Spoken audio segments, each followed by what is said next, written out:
three questions. First is for... Whoa. One question, please. All right. So, the first question is, see, the objective of...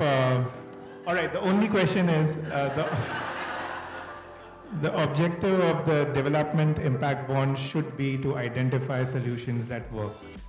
So, as investors, do you see yourselves committing to the solutions that have worked during pilots and then sustaining and supporting them for longer durations? Thank you for limiting your question. I want to direct it to Nana on the GEO project. The terrain where you work or where the project is a familiar place for me because that's where we are also implementing our program. I want to find out, because children that drop out from school, there are multiple factors that result into that. And I want to find out what, apart from the example you mentioned, what is the program doing in terms of motivation for the beneficiaries and themselves and then their entire communities. And we also understand that in those farming communities, they have market days. And the market days, the children go out to the market to carry load and make extra money for their families. We understand that. The community understand that. We've made the service providers aware of that. And we've made the independent verification agency, KPMG, aware of that. So do not go to those communities on those days saying you are going to go and verify. The children would not be there. If we are not accommodating to allow the parents to get the children to earn the money, they would take the children out. So we work very closely with them to ensure that the children stay in the program.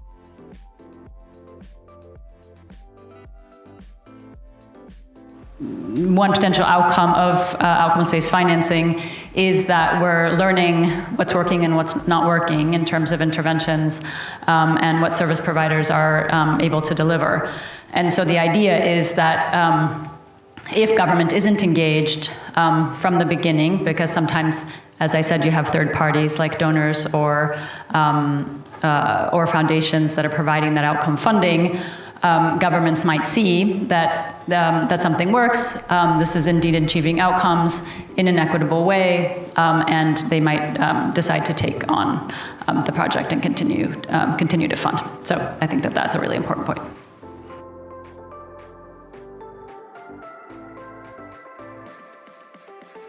Especially at USAID, we have the activity on Catalyze EduFinance is just one of our activities. It's more and more a pilot, a complementary activity. We have other activities where we play direct support to the governments and with their budgets, providing technical assistance and helping them out through our local education group and providing support on how they should think about it, and that's why this was another source, because it's trying to find different revenues, and it came out of the government. The government recognized that they themselves were doing a very good job with the non-state education sector. It composes about, the community schools, about 30%, as you already know.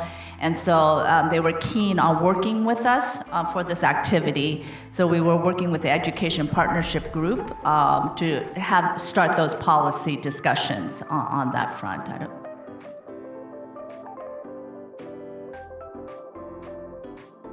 That was a very good question about debt and governments. And one of the things that we want to avoid in situations where countries have high debt is that they deprioritize education, health, social protection.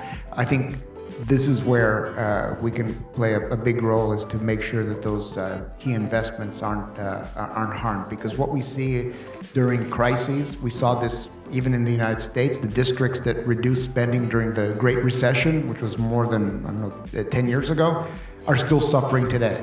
So any decrease in spending, very hard to make up. And what we saw in high-income countries, the way they avoided the ill effects of the pandemic was to increase spending on education, something we didn't see in lower-income countries. So focusing on education is key.